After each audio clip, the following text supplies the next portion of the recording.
Hello everyone, एक बार फिर से आप सभी का वेलकम है आपके अपने इस चैनल पे। तो आज के इस वीडियो के अंदर हम लोग बात करने वाले हैं CUET PG 2024। अगर आप लोग भी जो है यहाँ पर एग्जाम देने वाले हैं इस साल, तो आज का ये जो वीडियो है आप लोग कंप्लीट वॉच कर लेना। आज का ये जो वीडियो है आप सभी के लिए काफ़ी ज़्यादा इंपॉर्टेंट इसलिए होने वाला है क्योंकि इस वीडियो के अंदर हम लोग पॉइंट टू पॉइंट सारी जो इन्फॉर्मेशन है वो आप तक पहुँचाने वाले हैं। तो आप लोग इस वीडियो को पूरा वॉच करिएगा। जैसे कि इस बार जो एग्ज़ाम है वो कब होगा, फॉर्म कब आएंगे, सिलेबस क्या होता है, एग्ज़ाम का पैटर्न क्या होता है, ये सारी चीज़ें, इसके अलावा जो कॉमन क्वेश्चन होते हैं, जो कॉमन क्वेरीज स्टूडेंट की होती है, वो भी इस वीडियो के अंदर हम लोग क्लियर करके जाएंगे। तो आप लोग इस चैनल पे नए हैं तो चैनल को ज़रूर सब्सक्राइब कर लीजिए क्योंकि यहाँ पे आपको पूरी हेल्प की जाएगी। जब तक आपका यूनिवर्सिटी में एडमिशन नहीं हो जाता तब तक आपकी पूरी हेल्प की जाएगी। हम लोग लगातार जो है स्टूडेंट की हेल्प यहाँ पर कर रहे हैं। जिन स्टूडेंट ने 2023 के अंदर एग्जाम दिया था CUET PG का, उनको पता है कि इस चैनल के थ्रू उनको कितना यहाँ पर हेल्प मिला था। तो अगर आप लोग 2024 के अंदर एग्जाम देने वाले हैं तो आई एम श्योर आप लोग इस चैनल को जरूर सब्सक्राइब करके जाइएगा। और अगर आप लोगों को वीडियो पसंद आता है तो लाइक भी जरूर करिएगा। ओके, अब देखिए, सबसे पहले हम लोग यहां पर देखते हैं कि जो CUET एक्चुअली है क्या। ठीक है, तो CUET एक ऐसा एग्जाम है जिसके थ्रू आप लोग जो है इंडिया की जो भी सेंट्रल यूनिवर्सिटी इसमें इंक्लूड होती है, इसके अलावा इसमें प्राइवेट यूनिवर्सिटी होती है, डीम्ड यूनिवर्सिटी होती है, तो उन सारी यूनिवर्सिटी में भी आप लोग यहां पर एडमिशन ले सकते हो। लेकिन आप लोग ट्राई करना एग्जाम में अच्छा परफॉर्म करना ताकि आपको इंडिया की जो टॉप सेंट्रल यूनिवर्सिटी है उसमें एडमिशन मिले। अगर आप लोगों को JNU में एडमिशन लेना है, अगर आपको BHU में एडमिशन लेना है, अगर आपको दिल्ली यूनिवर्सिटी में एडमिशन लेना है, तो आपको CUET PG का जो एंट्रेंस है वो यहां पर देना है। CUET UG के लिए भी होता है और CUET PG के लिए भी। हम लोग इस वीडियो में बात कर रहे हैं उन स्टूडेंट के लिए जो कि PG का एग्जाम देने वाले हैं। तो यहाँ पे आप जिस भी सेंट्रल यूनिवर्सिटी में एडमिशन लेना चाहते हैं, जैसे टॉप का मैंने आपको नाम बताया, JNU हो गया, BHU हो गया, इसके अलावा दिल्ली यूनिवर्सिटी है, यूनिवर्सिटी ऑफ हैदराबाद है, पौंडीचेरी यूनिवर्सिटी है, सेंट्रल यूनिवर्सिटी ऑफ गुजरात है, सेंट्रल यूनिवर्सिटी ऑफ झारखंड है, इन सब के लिए आपको जो एग्जाम है वो CUET PG का देना होगा और उसके थ्रू ही जो है आपको यहाँ पर एडमिशन मिलेगा। तो इन शॉर्ट मैंने आपको ये बताया कि CUET क्या है। इसको जो करवाने वाली एजेंसी है वो NTA यानी कि नेशनल टेस्टिंग एजेंसी, और हम लोग इसके बारे में डिटेल से जानेंगे। तो इतना आपको क्लियर हुआ CUET यहाँ पर क्या है। अब हम बात करते हैं इसका जो एग्जाम का डेट है वो यहाँ पर क्या रखा गया है। तो इसका जो एग्जाम का डेट है CUET PG का वो यहाँ पे ऑलरेडी अनाउंस हो चुका है, आप लोग यहाँ पर देख सकते हैं। ये UGC के चेयरमैन है M जगदीश कुमार जी। इन्होंने अपने ट्विटर हैंडल पे यहाँ पे 19 सितंबर को ये जो है ट्विटर यहाँ पे डाला था, जिसके थ्रू आप लोग यहाँ पर देख सकते हैं कि इस साल जो कॉमन यूनिवर्सिटी एंट्रेंस टेस्ट यानी कि ये जो CUET PG का एंट्रेंस है ये 11 मार्च से लेके और 28 मार्च तक चलेगा, यानी कि 11 मार्च से लेके और 28 मार्च के बीच आपके पेपर होने वाले हैं। अब आपके माइंड में एक क्वेश्चन आएगा कि मैं जो है हिस्ट्री से यहाँ पर एग्जाम देने वाला हूं या फिर आप जो है ज्योग्राफी से एग्जाम यहां पर देने वाले हैं, तो आपका पेपर इस 11 तारीख से लेकर 28 तारीख के बीच कब होगा। तो ये चीज हमें कब पता चलेगी, ये आपके एग्जाम के लगभग यहां पे 20 से 25 दिन पहले ये लोग पूरा डेट शीट जब रिलीज करेंगे तब, या फिर इनका जब प्रोस्पेक्टस आएगा। हालांकि प्रोस्पेक्टस में ये चीज आई थिंक क्लियर नहीं हो पाएगी, हो सकता है बाद में बताएं, लेकिन जब भी होगा ये हम आपको बताएंगे। अब भी ये क्लियर नहीं है कि आपका पेपर किस दिन होगा, मतलब किस सब्जेक्ट का किस दिन होगा। बाकी जो डेट है वो 11 से 28 मार्च के बीच है, तो आप ये मान के चलिए कि 11 से 28 मार्च के बीच आपका जो पेपर है वो कभी भी यहां पर हो जाएगा। कौन लेगा? NTA यानी कि नेशनल टेस्टिंग एजेंसी, यही सारा कुछ आपको जो इसका प्रोस्पेक्टस वगैरह वो निकाल के देगी। यहाँ पे ये NTA का वेबसाइट है, खैर हम और आगे समझेंगे चीजों को, कोई दिक्कत नहीं है। अब हम लोग यहाँ पर बात करते हैं कि इसके जो एप्लीकेशन फॉर्म है वो यहाँ पर कब आएंगे। जैसा कि हमने आपको एग्जाम डेट बताया 11 मार्च से 28 मार्च के बीच यहाँ पे आपके पेपर होंगे, लेकिन उससे पहले यहाँ पर आपके जो एप्लीकेशन फॉर्म है वो रिलीज किए जाएंगे। तो स्टूडेंट को ये भी वेट रहता है कि भाई एप्लीकेशन फॉर्म कब निकलेंगे। कई सारे ऐसे स्टूडेंट है जो फॉर्म निकलने के बाद तैयारी करते हैं, बट अगर आप इस वीडियो को आज देख रहे हो तो मैं आपको यही बोलूंगा कि आप जो है आज से ही अपनी तैयारी, अपनी जो प्रिपरेशन है उसको स्टार्ट कर दीजिए ताकि आप फायदे में रहे। क्योंकि अगर आप लास्ट टाइम में जाके तैयारी करेंगे तो उतना अच्छा नहीं कर पाएंगे जितना कि आप आज से स्टार्ट करेंगे। तो आप अपनी तैयारी को भी स्टार्ट कर दीजिएगा। यहां पे हम आपको जो एक्सपेक्टेड जो डेट है वो बताने की प्रयास कर रहे हैं। ये कंफर्म डेट नहीं है, ये टेंटेटिव डेट है। हमारे एक्सपीरियंस के आधार पे हम आपको ये चीजें क्लियर करने का प्रयास कर रहे हैं। तो यहां पे अगर हम लोग बात करें कि फॉर्म जो है वो आउट कब तक यहां पे हो सकते हैं, तो लगभग 15 जनवरी को फॉर्म जो है वो आउट आपके निकल सकते हैं, आगे पीछे हो सकता है। वहीं अगर फॉर्म एंड की बात करें तो 1 महीने का अगर आपको टाइम मिलता है, तो अगर 15 जनवरी को फॉर्म निकलते हैं तो 15 फरवरी तक जो है आपके यहां पर फॉर्म चलेंगे। उसके बाद ये लोग जो है करेक्शन डेट निकालते हैं। करेक्शन विंडो क्या होती है कि जब आपने फॉर्म को फिल किया, आपसे कोई गलती हो गई, नाम में मिस्टेक हो गया, अपनी क्वालिफिकेशन जो डिटेल है उसमें कोई आपने मिस्टेक कर दिया, अदर कोई मिस्टेक आपने किया किसी फील्ड में, तो आप उसमें करेक्शन कर सकते हैं। बेसिकली इसमें 2 या 3 दिन का टाइम मिलता है, लेकिन फिर ये डेट को जो एक्सटेंड भी कर देते हैं। तो उस हिसाब से हम आपको बताने का प्रयास कर रहे हैं कि अगर 15 तक खत्म होता है तो 18 फरवरी तक आपको जो आपका करेक्शन विंडो है वो यहां पर देखने को मिल सकता है। उसके बाद सिटी अलोकेशन, सिटी अलॉटमेंट आपको किया जाता है। तो ये एग्जाम के लगभग 4 या 5 दिन पहले या 1 वीक पहले जो है आपको सिटी अलॉट हो जाएगा कि आपका जो एग्जाम है वो किस शहर में होने वाला है। सेंटर प्रॉपर नहीं पता चलेगा, केवल सिटी पता चलेगा। जैसे अगर आप राजस्थान के स्टूडेंट है, आपने अजमेर फिल किया, आपने जोधपुर फिल किया, आपने जयपुर फिल किया, तो 7 दिन पहले आपको बता देगा कि आपका सेंटर जयपुर आने वाला है, ठीक है। लेकिन किस जगह, मतलब कौन सा सेंटर पड़ेगा वो नहीं बताएंगे।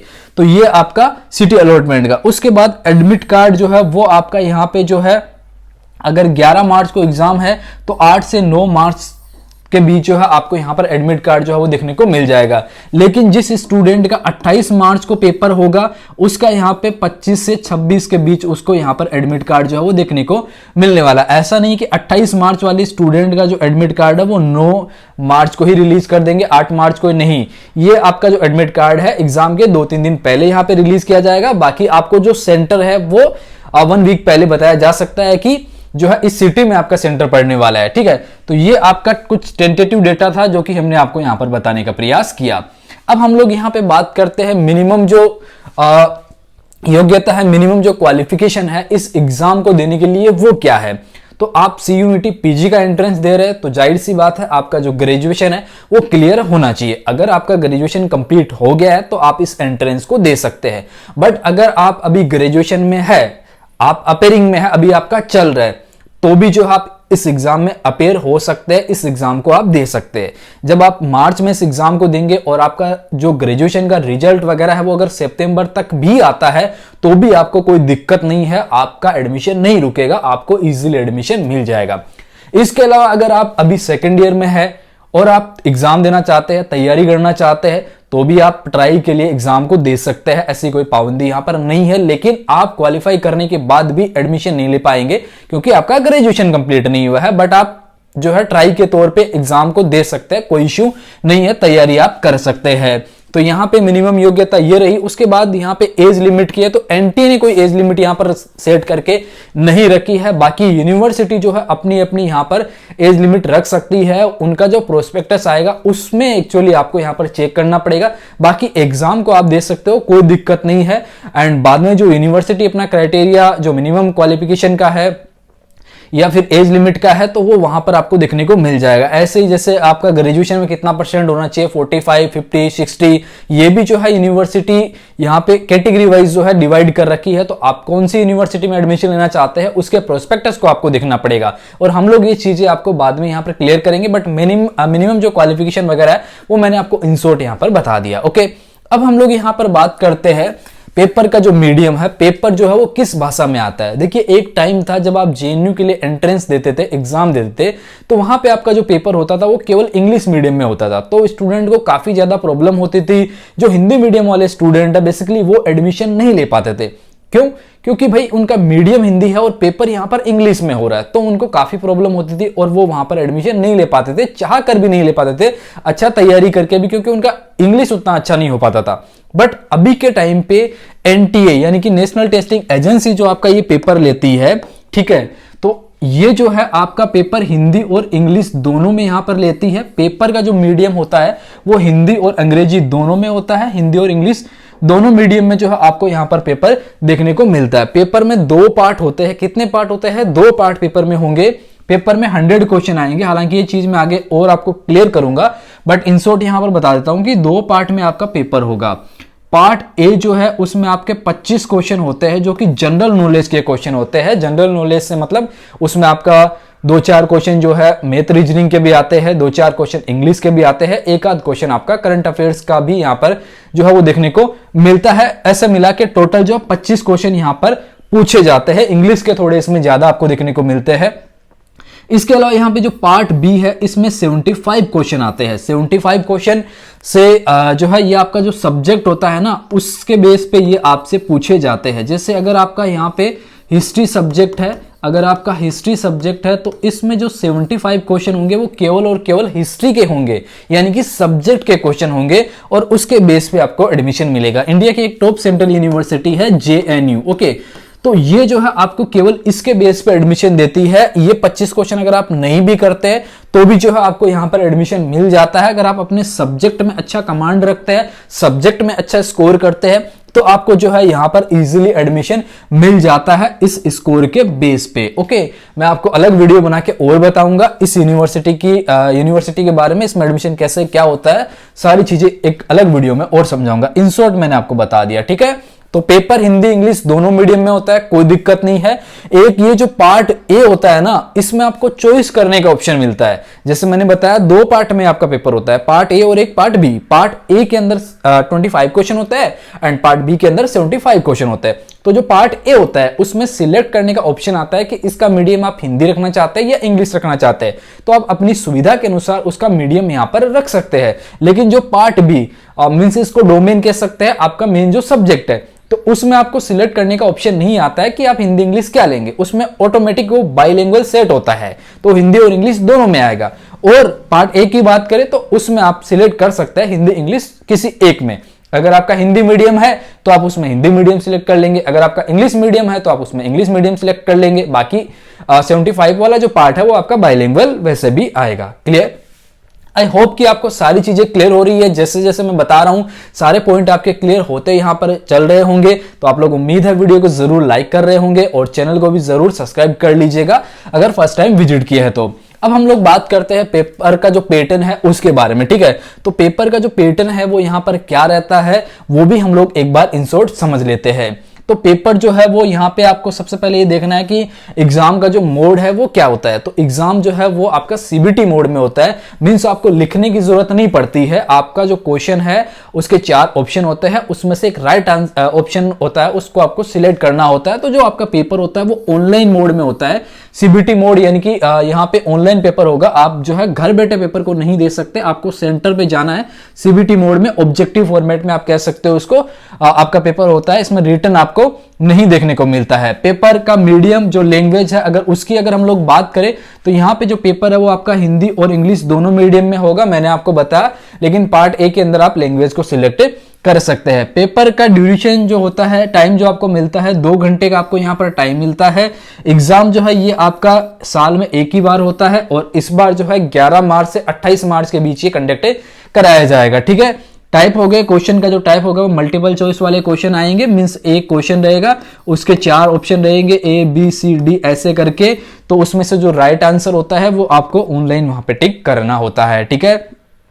टोटल नंबर ऑफ क्वेश्चन की बात करें तो टोटल नंबर ऑफ क्वेश्चन इसमें 100 होते हैं। 100 क्वेश्चन आपसे पूछे जाते हैं, पर क्वेश्चन के आपको 4 नंबर मिलते हैं, 4 नंबर प्लस आपके पर क्वेश्चन के यहां पर होते हैं। यहाँ पे टोटल मार्क्स की बात करें तो पेपर आपका 400 नंबर का हो जाता है। 400 का जो है आपका यहाँ पर पेपर हो जाता है, क्योंकि एक क्वेश्चन 4 नंबर का है और अगर 100 क्वेश्चन आ रहे हैं तो जो है आपका पेपर 400 नंबर का हो गया। यहां पे अगर बात करें नेगेटिव मार्किंग की तो बिल्कुल इसमें नेगेटिव मार्किंग होता है। -1 जो है वो आपको यहां पर नेगेटिव मार्किंग देखने को मिलता है। अगर आपने कोई क्वेश्चन गलत किया तो जो सही क्वेश्चन आपने करे थे उसमें से 1 माइनस हो जाएगा। अगर एक क्वेश्चन गलत किया तो 2 कर रहे हो तो 2 माइनस हो जाएगा। पर क्वेश्चन का -1 यहां पर रखा गया है। यहां पर आप देख सकते हैं मार्किंग स्कीम ये है, बाकी मैं आपको और आगे समझा दूंगा, ठीक है। पेपर जो है वो कितने सेक्शन में आता है? 2 सेक्शन में आता है, वही मैंने आपको बताया, पार्ट ए, ठीक है, part A and part B. इसी में आपका रहेगा, पार्ट ए में 25 क्वेश्चन रहेंगे, पार्ट बी में 75 क्वेश्चन रहेंगे। ओके, अब देखिए यहां पे हम लोग आगे समझेंगे, ये आपको मैंने इन शॉर्ट बता दिया। अब यहां पे हम लोग जो है मार्किंग स्कीम को थोड़ा और मैं आपको डिटेल से समझा देता हूं कि मार्किंग स्कीम क्या होता है। हालांकि मैं और वीडियोस में आपको बताता रहूंगा, बट इन शॉर्ट थोड़ा आपको बता देता हूं। कि अगर आप कोई क्वेश्चन सही कर रहे हो तो आपको 4 नंबर मिलेगा और नेगेटिव मार्किंग यहाँ पर -1 रहने वाली है। और अगर आप किसी क्वेश्चन को जो है चैलेंज वगैरह करेंगे, ठीक है, अगर किसी क्वेश्चन को, ये बाद की बात है जब आपका पेपर हो जाता है, खैर इसको हम लोग बाद में देखेंगे, अभी आपको और ज्यादा मैं जो है टेंशन में नहीं डालूंगा। तो यहां पे आप इतना समझ लीजिए कि अगर आपने सही क्वेश्चन किया तो 4 नंबर मिलेगा और अगर आपने गलत किया तो -1 यहां पर हो जाएगा। और अगर आपने कोई क्वेश्चन नहीं किया, बिल्कुल उसको टच ही नहीं किया, तो उसके मार्क्स आपको नहीं मिलने वाले हैं। ओके, अब हम लोग यहां पे बात करते हैं थोड़ा फीस के बारे में। ये केवल फीस वो है जब आप एप्लीकेशन फॉर्म फिल करेंगे। जैसा कि हमने आपको बताया मिड जनवरी में आपके फॉर्म निकलने की उम्मीद है। जब आप फॉर्म को फिल करेंगे तो वहां पे आपको फीस पे करना होगा। उसके बाद काउंसलिंग वगैरह होती है अलग अलग यूनिवर्सिटी की, तो वहां पे आपको अलग फीस पे करना पड़ता है। इस साल हो सकता है कि ये लोग कॉमन काउंसलिंग करवा ले, तो अगर कॉमन काउंसलिंग करवाते हैं तो एक ही बार आपको फीस पे करना होगा। अभी हम लोग फिलहाल बात करते हैं कि जब आप फॉर्म को फिल करेंगे तो आपको कितना यहां पर फीस पे करना पड़ता है। ठीक है, तो जनरल के लिए लगभग यहां पे 1000 रुपए फीस है वो यहां पर देखने को मिलती है।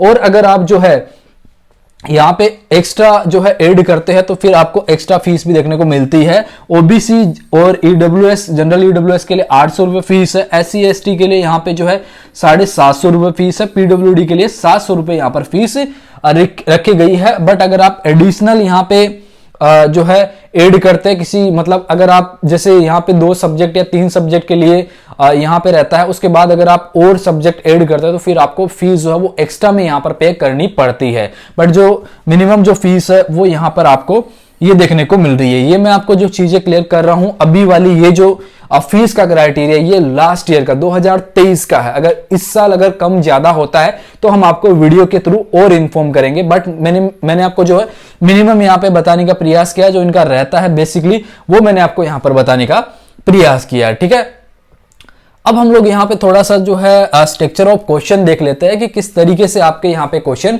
जो है वो पूछे जाते हैं पेपर में, और पेपर के कोड वगैरह जो है वो यहाँ पर क्या रहते हैं और किन कोड के लिए क्या यहाँ पे आपका जो है वो सिलेबस रहता है। तो यहाँ पे देखिए, जैसे यहाँ पे क्वेश्चन पैटर्न दिया गया है, ये कोड है एक्चुअली।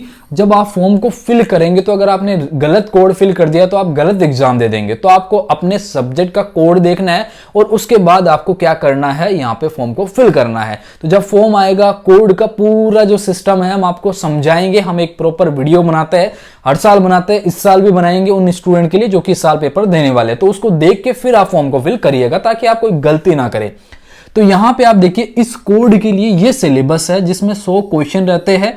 ठीक है, 25 क्वेश्चन में आपका, इसमें अगर आपने हिंदी लिया तो हिंदी से क्वेश्चन आते हैं, लैंग्वेज के इंग्लिश लिया तो इंग्लिश से आते हैं, और इसके अलावा जो है कॉम्प्रिहेंशन का पार्ट पूछा जाता है, एबिलिटी का पार्ट यहाँ पे, वर्बल एबिलिटी का पार्ट यहाँ पे रहता है, और जो 75 क्वेश्चन होते हैं वो आपके सब्जेक्ट से रिलेटेड होते हैं। जैसे ये कोड है तो इसमें एप्टीट्यूड है, सोशल साइंस है, मैथमेटिक्स है एंड साइंस का इसमें पार्ट आता है। बाकी ये जो कोड है देखिए COQP01 है, फिर यहाँ पे 0-12 तक दिया गया है। तो इसमें भी ये चीजें आपको जो है डोमेन नॉलेज के जो क्वेश्चन है वो पूछेंगे, और बाकी 25 क्वेश्चन जो है वो आपके कॉमन यहाँ पर रहते हैं। इसके अलावा यहाँ पे ये लैंग्वेज, इसी में देखिए ये बाकी कुछ कोर्सेस और भी यहाँ पे है।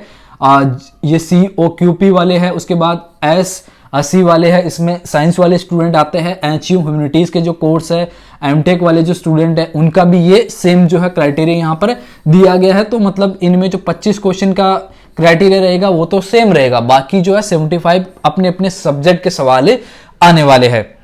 तो इसी तरीके से बाकी कोर्सेज का भी यहाँ पर दिया हुआ है। मैंने आपको इन शॉर्ट में बताया कि भाई क्या सीन होता है, पेपर का जो क्वेश्चन का जो पैटर्न होता है वो यहाँ पर क्या रहता है, क्या स्ट्रक्चर इन लोगों ने तैयार किया हुआ है। ओके, अब मैं थोड़े से आपके जो कॉमन क्वेश्चन है उन पे हम लोग डिस्कस करते हैं। सिलेबस के लिए देखिए, आप लोग जो सिलेबस को कैसे डाउनलोड करेंगे तो उसका लिंक मैंने इस वीडियो के डिस्क्रिप्शन बॉक्स में आपको अवेलेबल करवाया। आप क्लिक करके सीधे वेबसाइट पे जाके और सिलेबस को डाउनलोड कर सकते हैं। अदरवाइज आप हमारा एप्लीकेशन डाउनलोड कर सकते हैं, लिंक डिस्क्रिप्शन में मिल जाएगा, वहां से भी आप सिलेबस का लिंक जो है देख सकते हैं। वेबसाइट का लिंक मिल जाएगा, सब कुछ आपको डिस्क्रिप्शन में मिल जाएगा। वहां से आप सीधे किसी भी ऑप्शन पे क्लिक करके और जो है अपना सिलेबस डाउनलोड कर सकते हैं। ओके, अब देखिए कॉमन से जो क्वेश्चन थे कि भाई क्या हम एक से ज्यादा पेपर दे सकते हैं। जैसे कि यहां पे मैं आपको समझा देता हूं कि जैसे मान लीजिए किसी स्टूडेंट को हिस्ट्री का पेपर देना है। ओके, किसी को हिस्ट्री का पेपर देना है, अब वो चाहता है कि सर मेरा हिस्ट्री स्ट्रॉन्ग है, मेरा ग्रेजुएशन में हिस्ट्री भी था और मेरा पॉलिटिकल साइंस भी था, तो क्या आप केवल हिस्ट्री के लिए CUET PG का दे सकते हैं? नहीं, आपको अगर देना है तो आप POLM पॉलिटिकल साइंस के लिए भी जो है एंट्रेंस यानी कि दे सकते हैं, एक से ज्यादा सब। फिर अगर आपको चाहिए कि नहीं मुझे ज्योग्राफी भी जो है, यहाँ पे जियो भी जो मुझे चाहिए, तो आप तीनों के लिए क्या कर सकते हैं, एग्जाम दे सकते हैं। इसके अलावा भी अगर आपको चौथे सब्जेक्ट के लिए देना है तो आप दे सकते हैं, कोई इश्यू नहीं है। तो एक से ज्यादा सब्जेक्ट के आप पेपर के जो एग्जाम है वो दे सकते हैं। क्लियर? इसके अलावा यहाँ पे रहता, ये मैंने क्लियर कर ही दिया आपको कि अगर आपका जो है विषय हिंदी है तो क्या पॉलिटिकल, हाँ, कि जैसे अगर आपका ग्रेजुएशन में हिंदी है और आपका पॉलिटिकल साइंस नहीं था तो क्या आप दे सकते हैं? बिल्कुल, आप जो पेपर दे सकते हैं। लेकिन ये बाद में आपको थोड़ा जो है वो देखने को मिलेगा कि कोई यूनिवर्सिटी जो कि उनका ये मिनिमम रिक्वायरमेंट होता है कि आपका अगर ग्रेजुएशन में हिंदी है तो ही जो आप हमारे यहाँ पे हिंदी में एडमिशन ले सकते हैं, अदरवाइज एडमिशन नहीं ले सकते। तो अगर आप ऐसा कर रहे हो तो फिर आपको नहीं मिलेगा, ठीक है। लेकिन जो है यहाँ पे मान लीजिए कि जैसे पॉलिटिकल साइंस में आप पेपर दे रहे हो, अब जैसे अगर आप BHU में जाते हो तो वो कहते हैं कि आपका ग्रेजुएशन में पॉलिटिकल साइंस सब्जेक्ट होना चाहिए, तो बट आपका ग्रेजुएशन में पॉलिटिकल साइंस सब्जेक्ट नहीं था, लेकिन आपने एग्जाम यहाँ पे दिया CUET का, तो मिलता नहीं है ना, क्योंकि आपका ग्रेजुएशन में पॉलिटिकल साइंस नहीं था। बट कोई काफी ऐसी यूनिवर्सिटी भी होती है जो कि ये नहीं पूछती है कि भाई आपका ग्रेजुएशन में पॉलिटिकल साइंस सब्जेक्ट था या फिर नहीं था, आपने ग्रेजुएशन किसी भी सब्जेक्ट से किया हो, बट अगर आप पॉलिटिकल साइंस का एंट्रेंस दिए है तो आप हमारे यहाँ पर एडमिशन ले सकते हैं। तो इस कंडीशन में आप जो है, अगर आपका सब्जेक्ट ग्रेजुएशन में कोई और है और आप जो है किसी और सब्जेक्ट में एडमिशन लेना चाहते हैं तो बिल्कुल आप एग्जाम दे सकते हैं। जैसे अगर आपको JNU में एडमिशन लेना है तो वहाँ BSc वाले भी देते हैं, BCom वाले भी देते हैं, BTech वाले भी देते हैं, क्योंकि वहां पे बस ग्रेजुएशन आपका कंप्लीट होना चाहिए, इतना यहाँ पर दिया गया है। तो फिर जो है स्टूडेंट अप्लाई वहां पर कर सकता है, आपके लिए वहां पर ऑप्शन होता है। जैसे आपका ग्रेजुएशन में हिंदी नहीं है तो आप वहां से हिंदी का कोर्स आप PG में कर सकते हैं। क्लियर? तो आप दे सकते हैं। एक होता है कि एग्जाम जो सेंटर है वो यहाँ पर कहाँ पढ़ते हैं, तो आप का जो स्टेट है उसके जो बड़े शहर है उसमें आपको एग्जाम सेंटर देखने को मिल जाते हैं। जब प्रोस्पेक्टस आएगा तो उसमें आपको सारे सेंटर दिख जाएंगे। ओके, इसके अलावा पेपर कैसा होता है वो मैंने आपको बता दिया, ठीक है। फिर भी मैं आपके क्वेश्चन यहाँ क्लियर करने का प्रयास करता हूँ। फिर ये क्वेश्चन एक और होता है कि भाई कट ऑफ जो है वो हर बार कितना जाता है और सिलेबस क्या रहता है, कैसे तैयारी करें, ठीक है। तीनों क्वेश्चन के आंसर देता हूँ। कट ऑफ का जो है यहां पर क्या होता है कि कट ऑफ हर बार ऊपर नीचे होती रहती है। क्यों? क्योंकि जो है ये डिपेंड करता है पेपर के लेवल पे, पेपर कैसा आया है, एग्जामिनर ने पेपर आपका कैसा बनाया है, ठीक है, उसके बेस पे। जैसे इस साल जो पॉलिटिकल साइंस का कट ऑफ है वो काफी कम गया था। लास्ट ईयर जो है पॉलिटिकल साइंस का कट ऑफ काफी हाई गया था, इस साल गिर गया क्योंकि पेपर का लेवल उन्होंने थोड़ा डिफिकल्ट रख दिया। इस वजह से स्टूडेंट उतना अच्छा नहीं कर पाए और फिर जो है कट ऑफ कम चला गया। तो कट ऑफ का जो बेसिक फंडा है वो यही होता है कि जो है पेपर का लेवल जो है वो मैटर करता है कि पेपर किस तरीके का हुआ है, उसके बेस पे फिर आपको यहाँ पे कट ऑफ का जो क्राइटेरिया है वो देखने को मिलता है।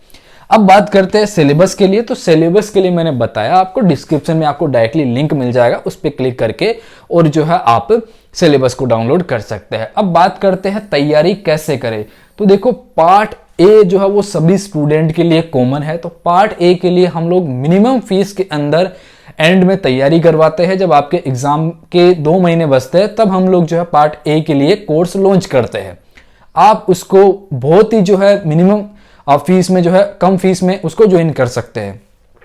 इसके अलावा हमारे यहाँ पे MA पॉलिटिकल साइंस के लिए क्लासेस चलती है। आप हमारा एप्लीकेशन डाउनलोड करके जो है कोर्स को बाय कर सकते हैं। हमारे नंबर दिए गए हैं। अगर आप पॉलिटिकल साइंस से मास्टर करना चाहते हैं, CUET PG का एंट्रेंस देना चाहते हैं, तो आप हमसे कांटेक्ट कर सकते हैं। हम उसके लिए आपको पर्सनल गाइडेंस भी अवेलेबल करवाते हैं, वो भी आप ले सकते हैं। तो नंबर आपको मिल जाएंगे डिस्क्रिप्शन बॉक्स में। एंड अदर आपके कोई क्वेश्चन है तो भी जो है आप हमें फॉलो कर सकते हैं। इस वीडियो के डिस्क्रिप्शन बॉक्स में आपको हमारे टेलीग्राम चैनल का लिंक मिल जाएगा, हमारे व्हाट्सएप चैनल का लिंक मिल जाएगा, हमारे इंस्टा का लिंक मिल जाएगा, ठीक है। तो आप उन पे भी हमें फॉलो कर सकते हैं। अपडेट के लिए आप वहां पे भी हमें फॉलो कर सकते हैं। ओके, सो इस वीडियो में इतना ही। उम्मीद है ये वीडियो आप सभी के लिए यूजफुल रहा होगा, जो भी स्टूडेंट 2024 के अंदर एग्जाम देने वाले हैं उन सब के लिए। तो इस वीडियो में इतना ही। वीडियो को जरूर लाइक करिएगा, चैनल पे नए हैं तो चैनल को सब्सक्राइब कर लीजिएगा। Okay, so thank you so much.